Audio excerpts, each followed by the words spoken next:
And good afternoon, everyone. It's a pleasure to be back on the show, Violetta and Susan. Thank you for asking me to come back and to share with the citizens of District 2, but most of all, the citizens of the city of Mobile. It's always a pleasure to be your public servant. Um, Couple things this week that I'd like to share with you. One is you're going to notice soon that the Hank Aaron House will be moving from the Hank Aaron Stadium, and it will be moving down the bay actually to around the Texas Street Park or James Sills Park. Now, it needs to be noted that this has been said that it will be temporary and not permanent. But let's be known that I think, in my personal opinion, that the best place for Hank's house is in Hank's neighborhood in Hank's district, and for the people in that district to really take advantage of the fact that they have a very, very proud heritage in baseball and a very significant part of history in the Hank Aaron Museum House. So I look forward to Councilman Corey Penn taking that initiative up and helping him do whatever it takes to get that house back out to where it belongs. But if need be, it temporarily sitting at Sills Park. I hope our citizens and our neighbors and everyone are supportive of that for a part-time visit to the down the Bay Area. Now, as far as the family feels and the neighbors and Tobinville and everybody else, please note that it is temporary. And I hope to see that it goes out to an area of the city that truly represents the true history of the home and the individual that played baseball. The second item of conversation that you guys have been hearing about in the city of Mobile has been, at what point is annexation going to hit the table? What is it going to entail? How many pieces? What neighborhoods are being annexed? Well, right now, I don't even know. The map has been presented partially in times where it's had as many as 26,000 people, and it's backed up sometimes to say, well, if we make it smaller, can it be with this many people? I really don't know what the end result is, but I think the administration wants to go for the biggest number possible or the largest bang possible. And we really won't know until they roll that out. But let me be plain. It's been said that I really haven't said anything about annexation, but that's not true. My biggest concern about annexation, and the thing that I've told the administration over and over and over again, is that I do not want to see them dilute the minority voting age population for the overall city that we have right now. I don't want to see that totally go away. And to do an annexation that takes us back to a place that we already been, where we barely have a voice, I don't want to see that happen now that we have a chance to have a voice and a major voice in this city. So that is a really big concern to me. Where we are, how we're going to handle it, I don't know, but I've mentioned that to him now more than once. And it seems that I haven't gotten a response from the administration that I've liked to have gotten from them when it comes to this. So hopefully, as we go forward over the next few weeks, that we can work our way through this. Now, the other thing is that I have to be realistic with everyone. The city of Mobile has to grow. We have to find a way so that we can keep our western border open if we want to expand in the future also. So there is a need for us to do some type of annexation. So I am very supportive of voting for annexation. What it looks like, I just don't know yet. So that's where we are with our two major items in the city right now and what we're looking forward to. Now, just briefly, uh, let us remember that in 1983, the federal government voted to pass legislation to mark Dr. Martin Luther King's birthday as a national holiday. Here it is in 2022, almost 20 years away from the day that they first announced this as a holiday, that we actually have a day where some of us can take off and celebrate his service to our community and to our country, and basically to us as voters, and having a voice in the United States of America. As I said before, there's still some people out there that simply want to take us back to a time and a place that we don't want to go anymore. So I urge you to use tomorrow as a day of service, to reach out to everyone that you know, to remind people of how important it is to vote, and remind people that the most important and most stringent and strongful sound that you have to influence anything in our city, in our state, in our country is your right to vote. So, everyone, enjoy tomorrow. Enjoy Martin Luther King Day. And I look forward to hearing and talking to every one of you in the city of Mobile. Okay, well, we thank you for that. I just have a few little questions I need to go over with you. Uh, First of all, talking about, uh, and I'm glad you brought this up, the Hank Aaron's museum home. Yes, ma'am. I know currently it is at Sears Park or will be there soon. What about the possibility of the city purchasing that soccer field over there? And then the house could be there, plus the area could be developed where other, because think about the number, you're young, but we have several major league, former major league baseball players that came from Mobile, like Willie McCovey, Amos Otis. It's probably five or six of them. We could easily develop that into some sort of a baseball Hall of Fame area. I somewhat agree with that, and I think it's a great idea. We're also doing the Hall of Fame bust and statues downtown around the convention center in Cooper Riverside Park. So a partnership there could also be possible. I think it could go downtown, but in all actuality, I think that knowing the history and the family and also knowing Hank Aaron himself, I think the most value of a museum would be for it to be in the actual community in which it came from, to be in the Tolmanville community itself. So and that's my opinion, and Yes, some may think better. Now, if we were to place it at Seals Park, I do think that it would be better up around the park and the baseball fields yes, where it could get a better foot traffic for those it people could. that play baseball, Yes, and for the kids to actually see it when they come there to play park ball, yes, and also when Bishop State uses our field to play yes, over there. So I think it would be an added value that if it were there and not on the back street at Augusta Street facing the neighborhoods. yes, that's true. Yeah. And then the other thing too is that area could be developed for other types of other people that we may want to honor and place over there too. Yes, ma'am. Especially knowing that so many of the African American Hall of Famers, like Satchel Satchel Paige Page. and those guys came from right down the bay on Yes, Savannah Street, and to know that they played stickball on Texas Street on the hill, that would be a major benefit for us. yes, Just to know that we have that opportunity there. So I'm very excited about that opportunity, yes. but still, yeah, I have to honor the vision and the dream of the people and the family from which the home came from. I You know, understand. so that's just like I said again. That's just my thinking, but you're right. And I think that in the future we could move towards doing something like that. In 1997, we built the park when I was at Trademark Construction on Andrew Street. It was Aaron Park. It has I think, 15, 20-foot granite statue out there of Hank Aaron in the state of Alabama on it hitting his home run. And then it had a next component to that after the park was developed for there to actually be a museum on that same site. And that's between Andrews and Helvesta Street, right there in Tolmanville. Yes, Now, I don't know if there's enough room for that home there, but if it were, that would be the prime location for it, being that in 97, the intent was for the next step to be a museum there for Mobile's Hall of Fame and to recognize Hank Aaron. okay, great. And one other thing before we leave that topic, I get on my second one. He's actually from down the bay. When his family moved to Tolmanville, that was doing urban renewal. I went to school with his youngest sister. Mm-hmm. Hank Aaron left Mobile in the 50s playing ball. Mm-hmm. So he's originally from down the bay, but we don't mind. We don't mind. We just want it to be in an appropriate place, not stuck on the back of the park Yes, ma'am. facing houses. Yeah, yeah, Yeah, and yes, ma'am. Now you got to remember. Now I wasn't born until '69, yeah. and when Oh, we I know.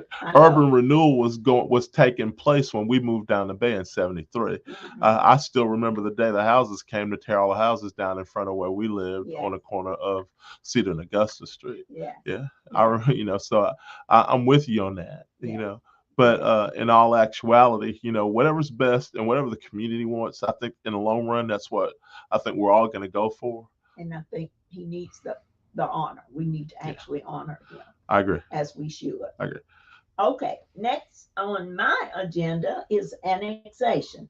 I know you went into quite a bit of depth already, but we're concerned about, as you were saying, diluting our numbers, diluting the voting population, because Yes, sir. that can be a different number from the actual population. Would you speak a little bit about that? Well, the voting age population right now in a city from blacks to white is a difference or a delta of 5%. So there are 5% more black eligible voters in the city of Mobile than there are whites. But with annexation, if everyone comes into the plan that we saw, or not plan that we saw, a few maps that we saw way back last year sometime, I think that the numbers would come to what's called parity. There would be an equal amount of black registered voters or possible voters of voting age population, and be an equal number of white possible registered voters. So that would take that number to even or 0-0. Where right now, if you look at it 0-0, it's 5-0 on one side right now. So I don't know how a lot of people feel about that, but I think personally, a lot of our community should be up in arms because for now we finally have an opportunity to where we can truly be heard if Yeah, we come out to vote. yeah, If we come out to vote, and that's another thing. We have to vote in order to be heard. If not, nobody really takes us seriously. yeah, So, but that's a big number for us to consider right now if we come out to vote. But to lose that opportunity on an annexation before we ever have the chance to voice it is something serious to me. How do we resolve that? But on the other end, the city has to grow. So, how much do we grow in light of knowing what we could possibly do to that voting age disparity? and then the areas that are anticipated in being annexed would actually be the majority population, would they not?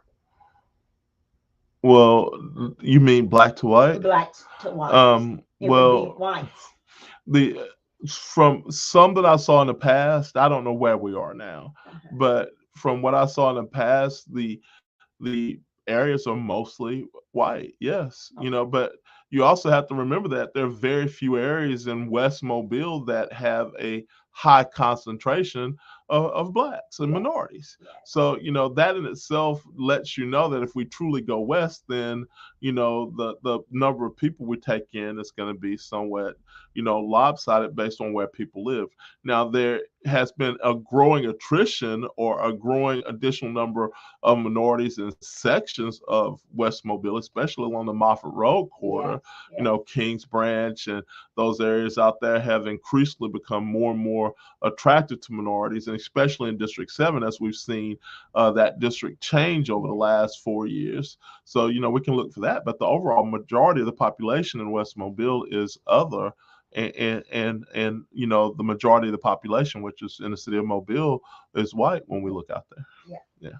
I'm also a little concerned about District 2 because Well, our numbers can easily go.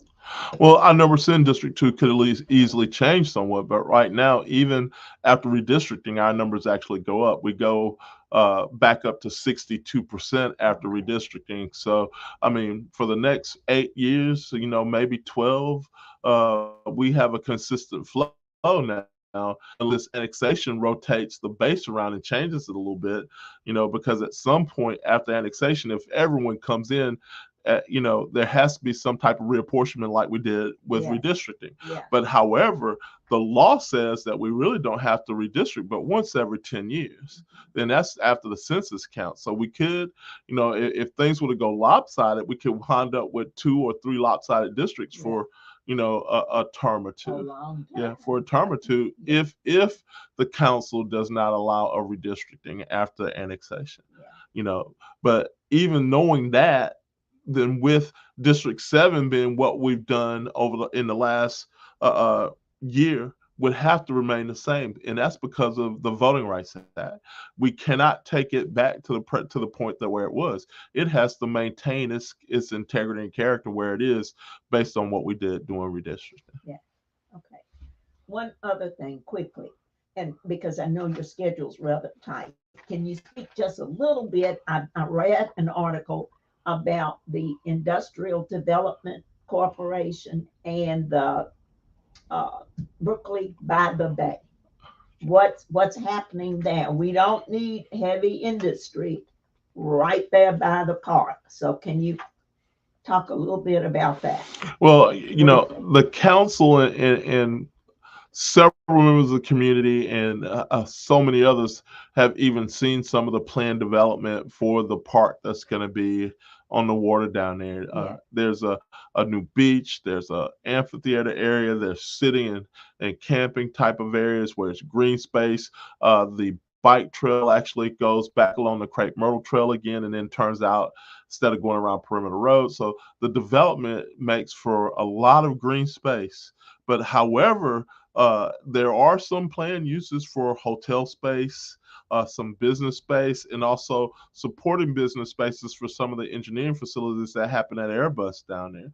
So when you say heavy industrial, I don't look for sky cranes and container ports. I look for maybe supporting businesses for the Airbus assembly line and the other MAA functions that we have at Brooklyn. I don't know what we may wind up. I hope in the future that we wind up with a FedEx facility down there, or some other facility that supports our airport, as opposed to what we look at as heavy development. Yeah. Now, I do know that because of board governance, that the mayor has asked that we go through a procedure where the board of directors for the industrial development board is looked at, so they can review their processes and procedures to enhance their ability to make sure that they're just functioning at their highest capability. Yeah. One comment, and then I will be through. I have my grandfather, when of course he lived to be 100+ years old before he passed, but he said all of that down there was white sandy beaches until all of State Docks and everything else started moving in. Now I know how profitable State Docks is, but he said every bit of that was just like Eastern Shore, just total white sandy beaches all the way down. I've heard the stories. My dad was born in 1920. His dad was born in the late 1880s. Yeah. So I've heard those same stories about Monroe Park Yes. and about how it was just used as one of the beautiful sites in the city of Mobile. It's unfortunate those times have changed. When we were kids, and I know you remember this because you lived down the Bay all your life, just like we have. I mean, we could go from our house on Augusta Street all the way out to the water, Yes. and the other streets were subsequently, before they ran the interstate through our neighborhoods and kind of changed the way our neighborhoods were in the past. So I'm sure that was there. But this new park will give us a feel of what used to be, but it won't be what it was, when it was just totally glamorous to the city of Mobile as one of our largest entertainment venues. It reminds me of seersucker and sundresses when they used to walk the streets during Easter and the Easter parade. I don't know if we'd ever get back to that type of environment, but what they're trying to do is something along those lines. Well, I have exhausted my list of questions, and we do appreciate you taking this time with us today. You helped to clear up quite a few issues with us. And we, of course, want to invite you back next month so you can kind of keep us abreast on the annexation as well as what's happening with the Brooklyn on the Bay part. Well, yes, ma'am. And may I say this? If you have a concern about annexation, if you have a concern about not hearing what's going on, now's the time to start voicing your opinion. Now's the time to be before the council and administration saying, this is what we don't want to see. Let's not wait till the map actually hits. Let's get out ahead of it and actually tell us what you want to see or what don't you want to see with the growth of your city. The city doesn't belong to us as leaders and politicians. The city belongs to the people itself, and it's our job to vote what you, the city, and the population of the city wants Mobile to do. Everyone, again, enjoy the MLK Day of celebration and service. It's always a pleasure to speak with you, and most of all, it's a pleasure to be your public servant. Thank you, Councilman Carroll. And we would like to thank you for joining us today and would like to invite you back again next week, next Sunday, 4 p.m. Thank you and good evening. Yes, ma'am. Good evening, everyone.